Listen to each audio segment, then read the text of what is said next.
camera is running. Okay. Right. Welcome. My name is Allegra Jenkins. I'm clearly from the UK by my accent, but actually I live in Croatia. And I am a spiritual guide and shamanic sound healer. So I use sound and vibration to heal. And I can hear people. Are you joining us? Or No. Cameraman. Yeah, you can continue. Okay. So, I'd like to ask your name, please. For me, I always work in a circle, and I think it's really important that everybody speaks as soon as possible. So my name is Allegra. So my name is Arun Vaklu. My spiritual name is Amano, and I live in Pune. Also, I have a home in Kashmir in India, and I'm delighted to be here in this moment. Well, my name is Hannah Mitra. We have met before, but I was really surprised because I thought this would be something about decision making, and now it's about spiritual healing, something, and I think it's wonderful. Well, decision making and spiritual healing are not differentiated at all. The name of the workshop, I felt, was quite a difficult one to work within. But for me, decision making is about connecting with your inner voice and connecting with your soul. So what I do is I work with people and their voices and find the vibration and find the way into the place of peace. And at that point, you can then enables you to make a decision with clarity. So a lot of people think spirituality is something you do on a Sunday or something you do another time, but actually spirituality is for me a very intrinsic part of life. And there's several tools I use. One tool I use is this. This is a very badly drawn one. This is a medicine wheel. And a medicine wheel is the circle representing the earth, representing the woman, and the two crosses representing the male. And so when a lot of people are quite nervous about using the medicine wheel because they say, oh, well, it's Native Americans and it's indigenous and I'm not Native American and can I use that? And we are all, our ancestors use this medicine wheel. It is very fundamental to everything that we do. And when I use the medicine wheel, I don't have one particular medicine wheel. I don't take a medicine wheel of a particular tribe or something like that. Because for me, I develop my own medicine wheel because this is about healing. And if anyone's going to be healed, actually the healer also has to go through the process of healing.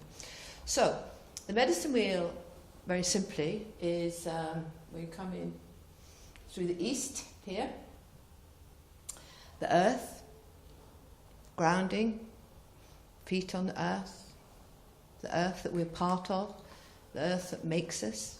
Our bodies are made of earth. Very important, the direction of east, the sun rising. And the next point is the south, and the water, and the movement. And water is such a connector. You know, we are 70% water, the earth is 70% water. It connects everything, it moves. Very fluid.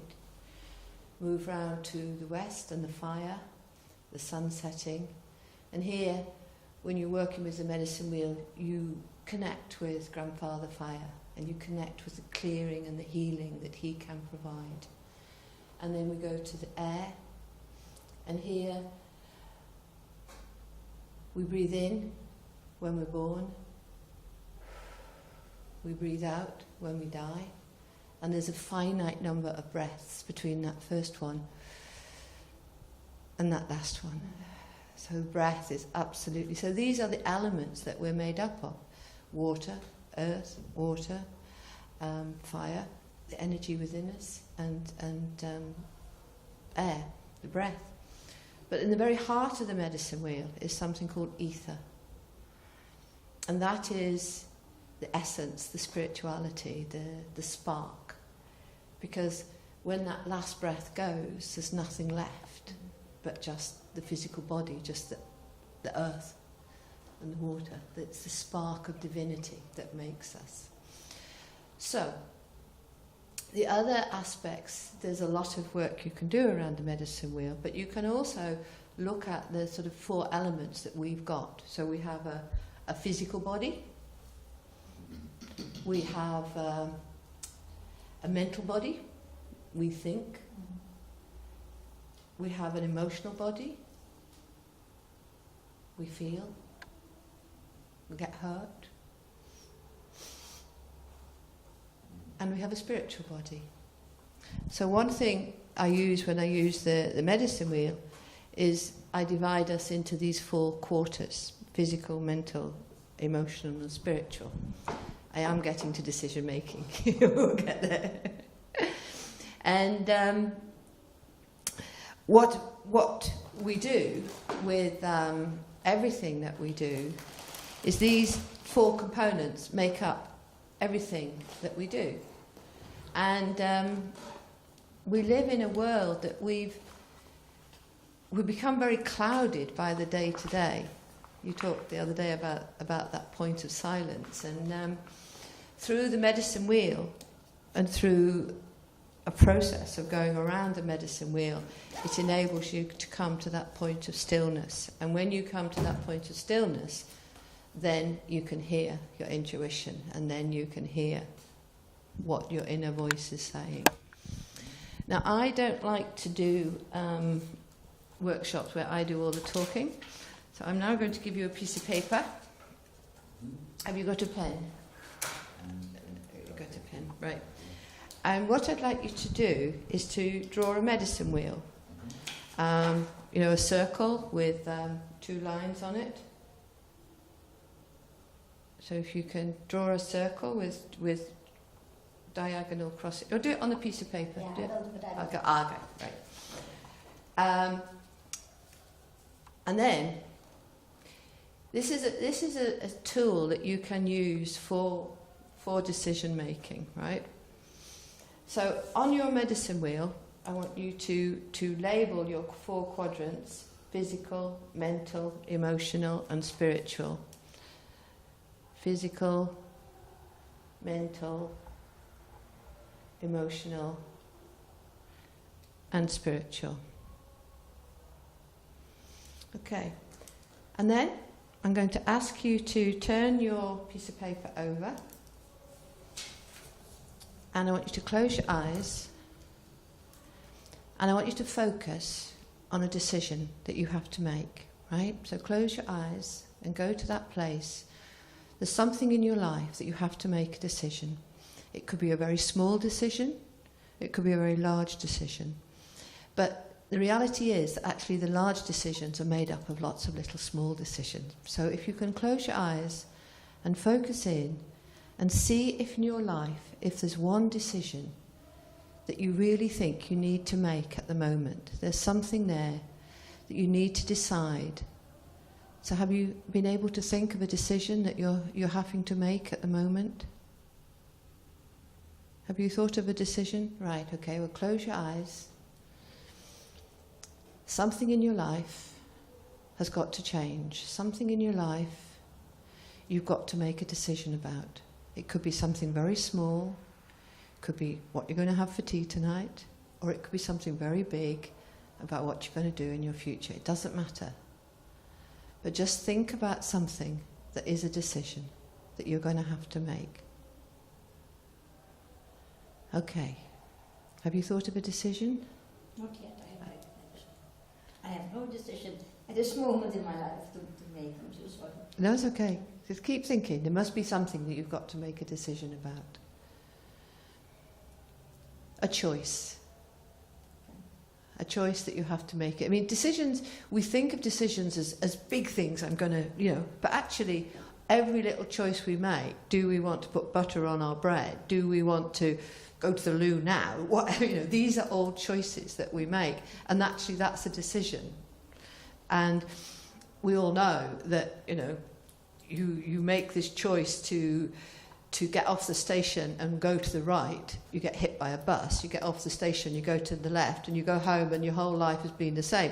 But that choice which you made, which was to go to the left or to go to the right, was a choice. But what I'm trying to get at here is the relationship between consciously choosing. So if really think hard, if there's something that you'd like to think, that you'd like to make a choice about.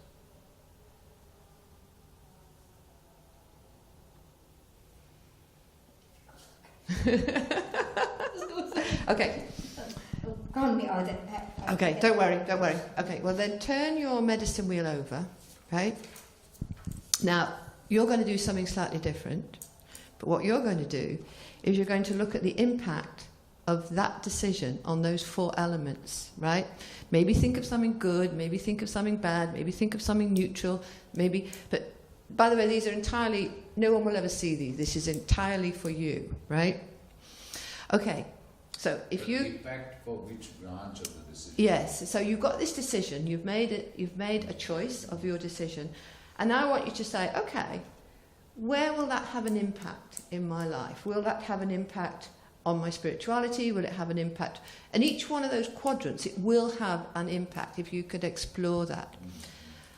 Okay, now then, what I would like you to do is to think about what it is in your life, right? Look at those 4 quadrants, right? Start with physical, right? And maybe put something good, something you'd like to see improve in each of those 4 quadrants. So think of something good about your life. And again, this is entirely personal. This is only up for you, right? So think of something good about your physical life. And then think of something that you might like to improve about your physical life. And we'll have a few minutes to think about that.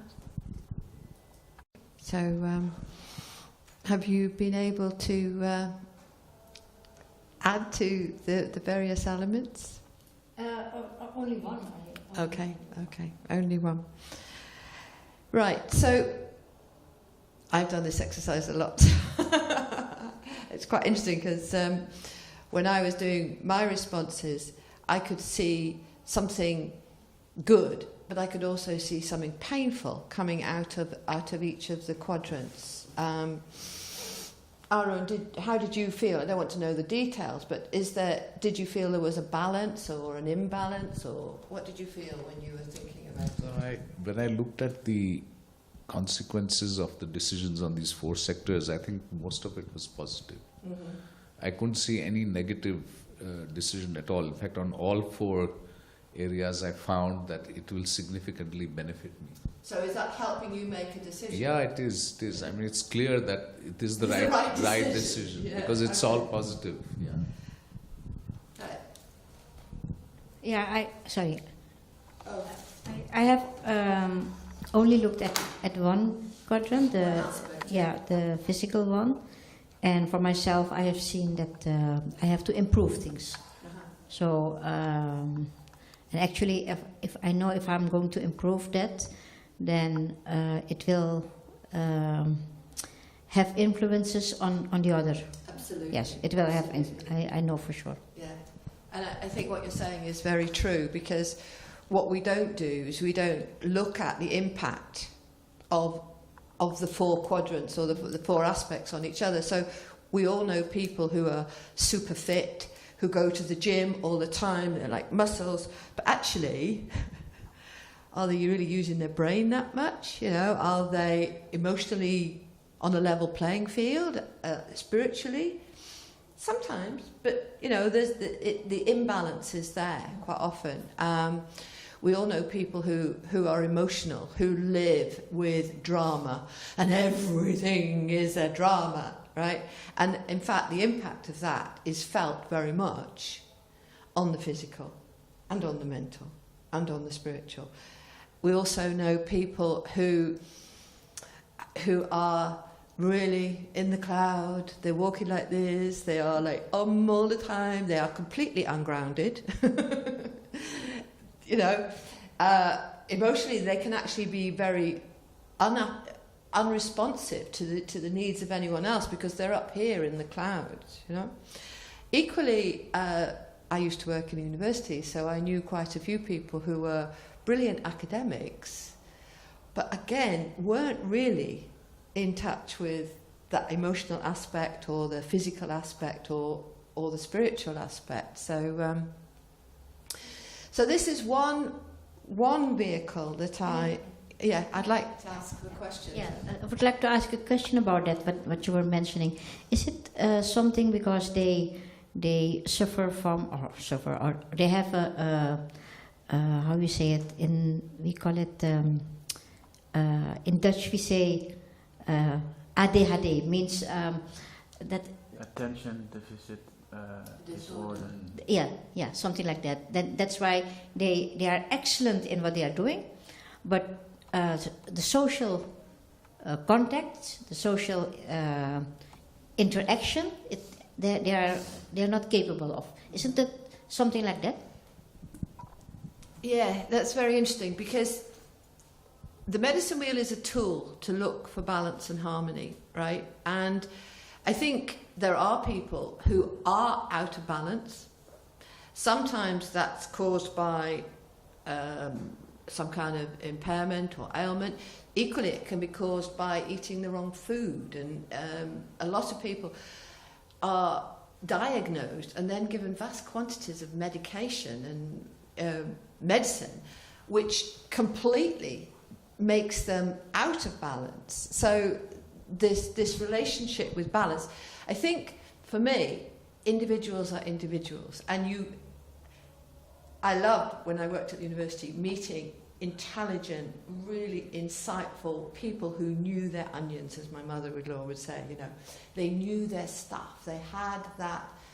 And I haven't got that. I'm not an academic, you know. So that within the 4 quadrants, there's some people are going to be much more, say, mental in the sense that they are going to be able to use their brain capacity in a different way to you and me. But at the same time, how you use your brain is equal for all of us. We're still aiming for balance between these different areas.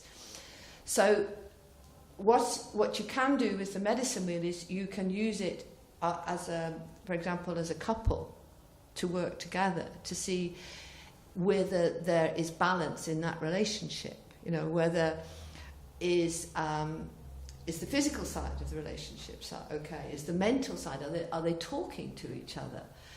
Emotionally, does one feel drained by the other's emotions?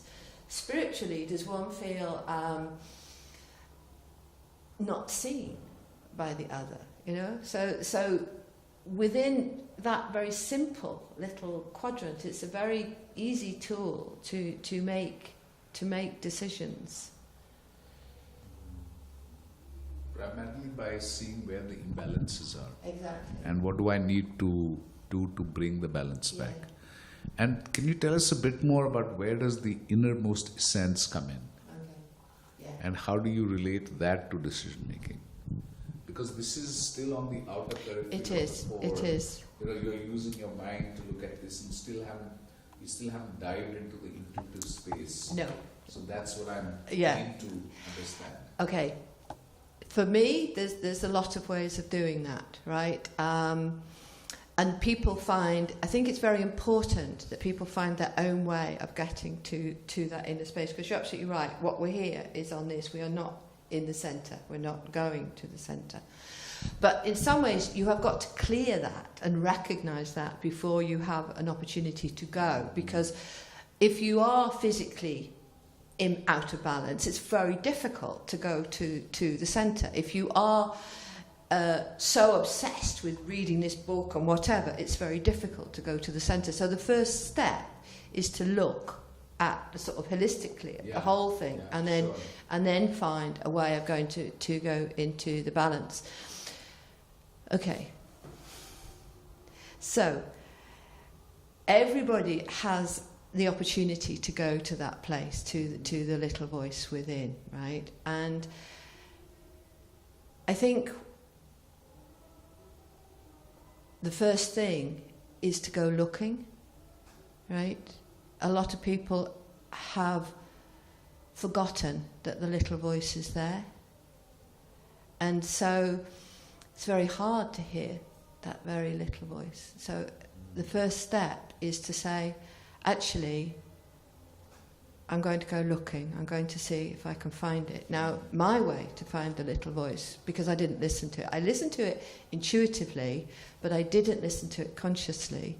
And for me, I found my little voice through dancing. And I became a 5-rhythm dancer after my husband died. He died very suddenly of a brain hemorrhage. And my older 2 boys had gone, but I had a 16-year-old at home who'd found his father dying. And I couldn't cry in front of him, right? I had to find something. And my friend said, come to this crazy dancing. And I started 5-rhythm dancing. And 5-rhythm dancing is a meditation practice. You go round a version of the medicine wheel, actually, and you dance these 5 rhythms. And the first rhythm is flow. It's very gentle. You move very liquidy in this way, and it's quite a feminine energy. And the second rhythm is staccato, where you hit the beat. It's much more spiky and sparky and more masculine energy. The third element is chaos, and you start releasing, getting rid of the chaos. It's very much like clearing in a spiritual way. And so you dance chaos. By the way, you dance on your own, you dance for yourself. You're not, this is you, this is your spiritual, your way in through dance. The fourth element is lyrical. And lyrical can be flow, can be staccato, can be chaotic. But when you're in flow, when you're in lyrical, you are going. And what you're doing is you're continuing to release. You're continuing to let go, let go, let go. And then the final rhythm is stillness, where you don't use a lot of movement, but you dance with your breath. And at that point, you are dancing with your inner voice, and you can feel and see that inner voice. So my spiritual journey, yeah. What was the second? The first one was flow, Yeah. staccato, staccato, like staccato. Oh, yeah. If you look up 5 rhythms, it was set up by a woman, Gabrielle Roth, an American, and I dance 5 rhythms in Croatia, but next Monday I'll be dancing 5 rhythms in Liverpool. I've danced 5 rhythm in Australia and all over. What's the duration of these 5 rhythms? You can do a wave. It's called a wave. When you go through all 5, you can do a wave in 2 minutes, or you can do. I did tribal dance. We did a wave which lasted 5 days. So you, like all meditation practices, it can be done in the time to fit. So the question was, how do you get to the inner voice? My journey, because I was grieving. I met Chris when I was 18. He died when I was 53. That's a whole lifetime of growing up together. And I describe it being an ant in a warehouse, just so on my own. And I also didn't want to cry at home, because I had a 16-year-old who was trying to cope with his own grief and quite trauma, finding your dad dying. So I started dancing, and that enabled me to cry. I cried a lot.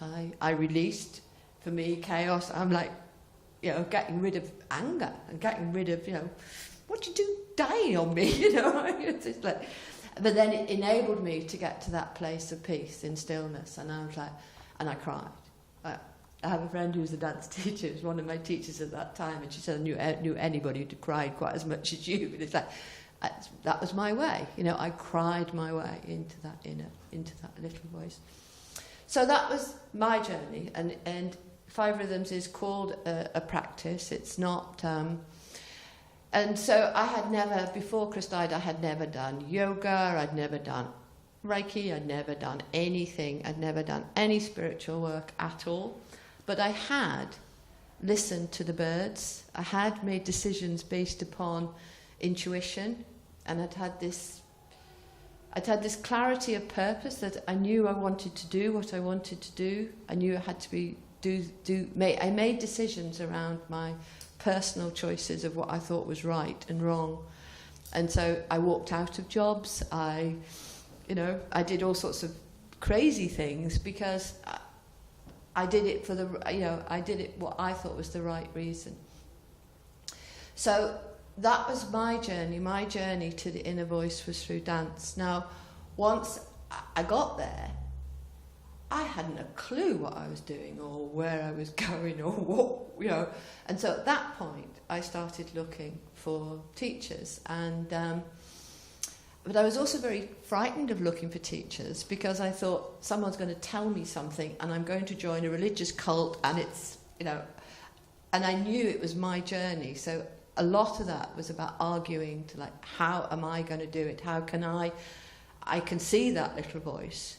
And for me, she was always a little dancing girl. She was a 6-year-old girl dancing. And so now, so I knew she was there, but I didn't know how to get, and I wasn't going to go to any guru, teacher, minister. This was my journey, and my fear was being told what to do. And so I remember I did quite a lot of dance, and the one thing I did do was I followed the medicine wheel. And around Chris's death, I have a friend who's a Native American, a Salish tribe, and I didn't know her well, but she had done a sweat lodge for Chris's spirit to have a good journey. And that so fascinated me, and I started reading about the medicine wheel and about ceremony and things like that. And I remember doing a ceremony just on my own, because I wasn't going to talk to anyone about these things. And I did a ceremony for a teacher. And then not long after, I went dancing. And I did a week dancing in Spain. And it was about decision making and asking the question. I asked the question, where's my teacher? I'm ready for this teacher. And it's extraordinary. I end up asking the question and open my eyes, and I'm stood in front of a mirror. And of course, I am my own teacher. And I had fought that, and I had argued with that. It didn't make any sense to me. And so how you get to that little voice, I think the first thing is to want to go, and I think that's important. I think the second thing, for me, what was useful was to visualize it. So now, when I want to go, I just go looking for her, this little 6-year-old dancing girl, and that enables me to go what I now know is a meditative state, but I didn't know that, So that's... Anyway, I'd like to hear your response to that. So, I'm just absorbing your story and trying to feel into the whole thing. And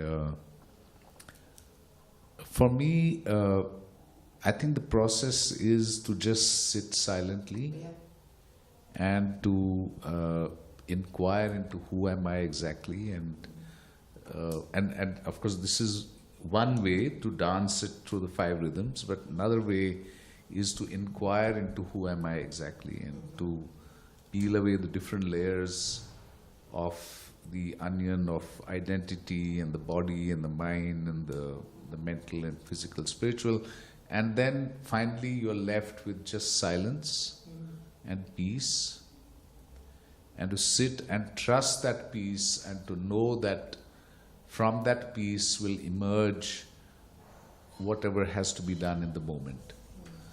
And there's been an evolution in terms of, first one would have to sit and be peaceful and then seek guidance, but then with practice, each moment you are in touch with what is love calling you to do now, what is that silence, that awareness, that peace calling you to do now.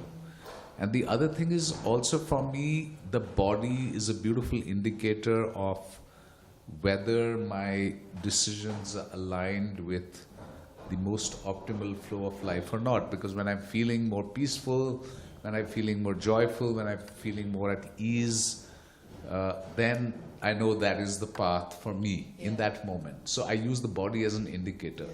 You know, many people use a dowser, you know, dowsing a pendulum or something, a crystal or a pendulum to see which way. But for me, the body is the pendulum. I think that's really useful, because when I was describing it, I actually went into a physical state.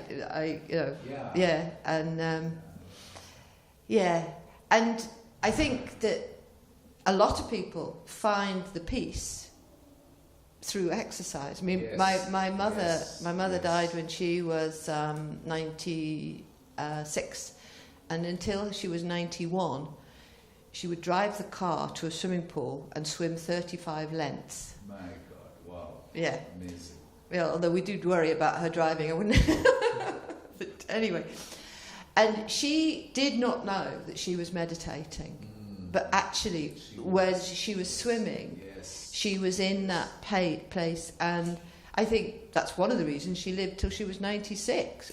The physical benefits of swimming, but also the spiritual benefits of swimming, that she was going to that place of peace. And I think a lot of people who take up jogging, because they know physically they ought to be doing more, but actually are then running and then hear a bird singing, and it's like, wow. And they're in that place of peace. Yeah. And you know, Allegra, my own sense is that when you are in the moment and when you're totally in that place of being who you really are, which is that infinite peace or infinite silence, life actually literally decides for you. You don't kind of have to consciously decide. You don't have to say, okay, now I'll do this. The mind doesn't come in. The mind is away from everything. And you just flow naturally and with ease and grace into whatever has to happen. And it's almost like life is deciding for you, because you're not there. In that silence, there's nobody. There's nothing. So there's no decision maker. And yet, things happen beautifully. You meet the right people and the right things happen. And that's why, you know, relaxing into trust, relaxing into a deep space of trust, I find that very, very useful to know that the intelligence of life is really the real decision maker. And it doesn't mean that I don't decide whether I should take this train or that train, but that happens naturally with ease and grace. I find that useful. I absolutely agree. And coming back to my career, I ended up as the director of the International Centre for Excellence in Educational Opportunities. My centre was launched in the World Expo Shanghai, and you know, I was a principal investigator of a €4.5 million project. I did none of that consciously. It happened by going with the flow. And I also listened. I told this story. I did a retreat 2 weeks ago, and I told this story then, and I'll tell it now. I also looked at signs, which seems quite a crazy way, but I would say to the universe, okay, and this was before. This was like in the 90s, so this is well before. You know, I'm on a spiritual journey, but I'm clearly on an intuitive journey. So I had to make a decision. I had worked at university for like 10 years or 15 years or something, and I had never had a permanent contract, and it was all feast or famine. I got some research here and I didn't get there, and I'd applied for 3 jobs, and each of these 3 jobs had been unsuccessful.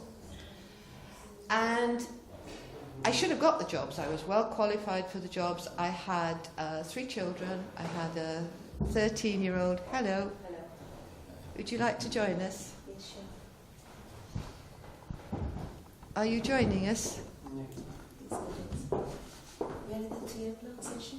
No, this is the 2 o'clock session. 2 o'clock, okay. Are you joining us? No, I'm sitting. I will also sit because I am part of the 3 o'clock one. Okay, I'm just telling a story. Yeah, I would Okay. love to hear though. What time are we on? That's what I'm Yeah, trying to is check it? that, We have some 2:45. time. We have 15 Okay, minutes. all right. So, we have 15 minutes. That's so I'm telling a story. Yes. And so I'd had this real uncertainty with contracts. I've got a 13-year-old, a 6-year-old, and a 2-year-old, and I'm on holiday in Spain. And I had to make a decision, and for me the decision was, do I keep going at the university or do I look for another job, right? And it was, for me, there was a big decision.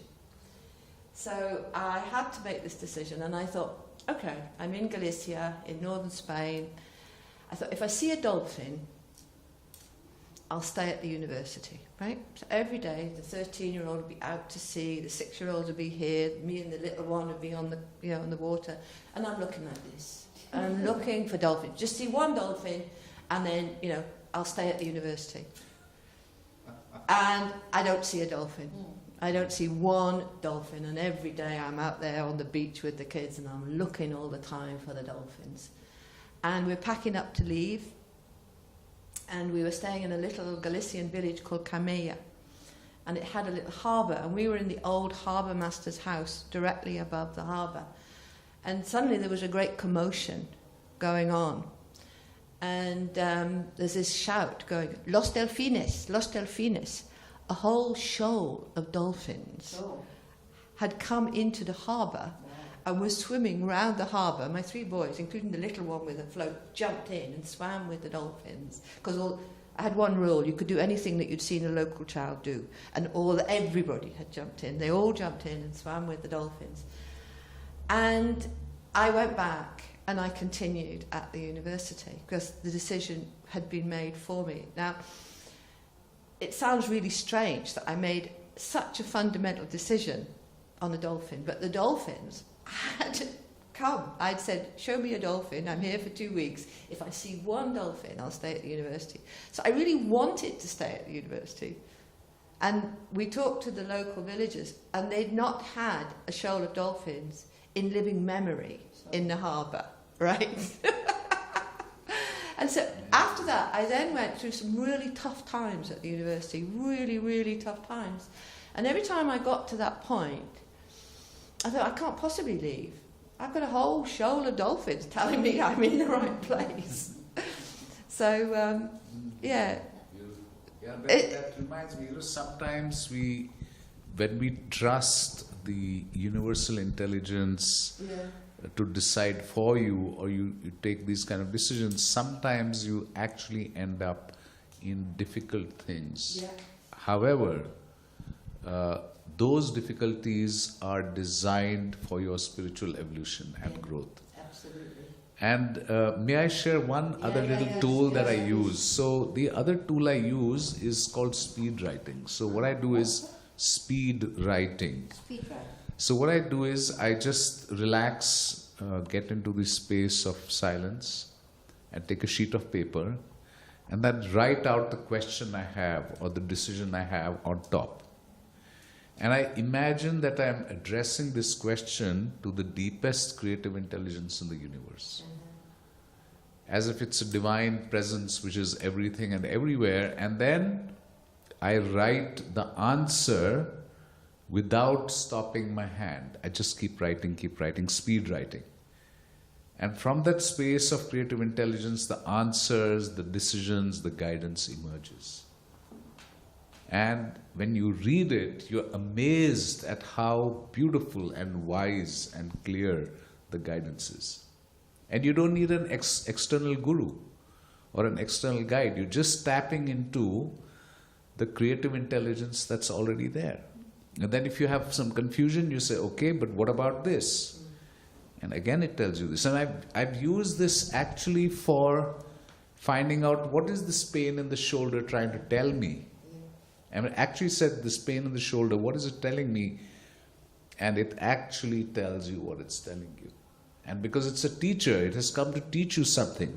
That shoulder pain is not there like a disease. It's a guide to teach you and tell you something. And if you get the message, it'll go away because the teacher has done its job. But if you don't get the message, you'll just keep hammering away until you listen to it.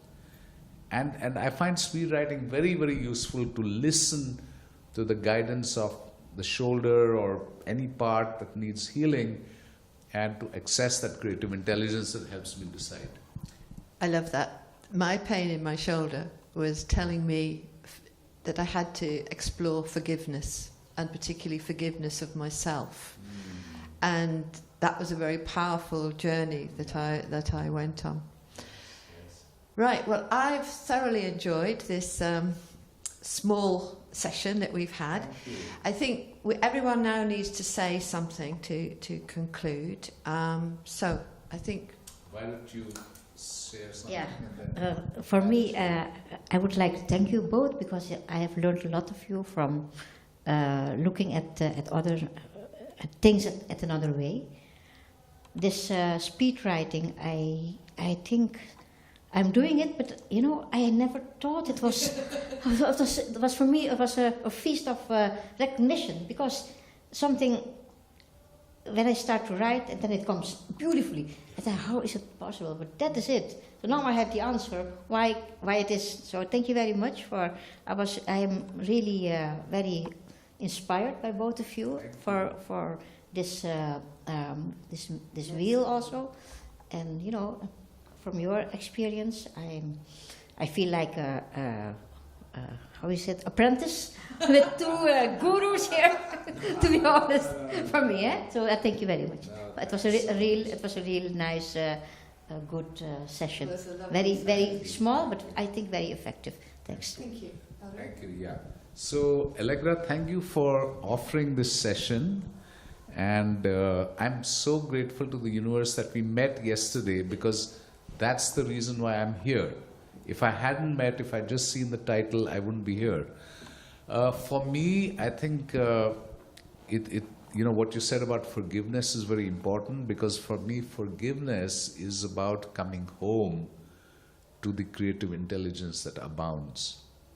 To not think of yourself as a physical or mental or emotional or spiritual being, but something which is much more than that, and beyond that, and includes that. And I think that space of wholeness, from you know, where you can come through the medicine wheel to that space of being, is really the space of decision making, the space of healing, the space of celebration, and the space of Allegra, of happiness, of great joy. And I think finally, whether it's a decision or healing or anything, it's about living the fullness of life in the moment. And you can do that through swimming or trekking or dancing or through the medicine wheel or speed writing or singing or intoning or whatever. But coming home to that is really what life is about. And I think we are born to come home to that, to transcend judgment, to transcend fear, to transcend separation, and come home to love, which is who we really are.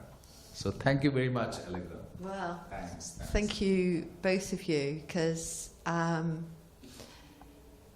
put my name down under that title, knowing it was a difficult title, and not knowing what the universe would provide. And for me, this has been a big learning experience, because my mother always says, I don't know what I think until I say it. Mm-hmm. Right? And so part of this conversation, or a huge part for me, is the learning that I have by saying things and when they come out. And it's a bit like speed writing, really. Yeah, it's like where did that come from? And I think the relationship between decision making and the other bit is participation, which is showing up. And the inner voice, the little one, for me, the dancing girl. That place of peace, that place of total expansion. Absolutely. Infinite. Yeah. Infinite. The galaxy within us, right? Yeah. Which is so extraordinary. The galaxy within us. And to access that, there is no decision to be made, because it's happened. It's all- You know, and in fact, I had the decision about the dolphins. I had been applying for jobs I was well qualified for, you know, and the university said, you're not getting them, you're not getting them, you're not getting them. And so the dolphins said, right, will you learn now? You know, you're not going to get another job. You're supposed to be where you are. And, you know, and my whole career, I ended up, as I say, with this extraordinary career. By going with my intuition and going with that inner voice and going with the little dancing girl. So thank you. Thank you. Thank you. Thank you very much. Thanks, and thank you for joining us. Thank you. Nice. Thank you for the camera work. Really appreciate it. Thanks a lot. Okay.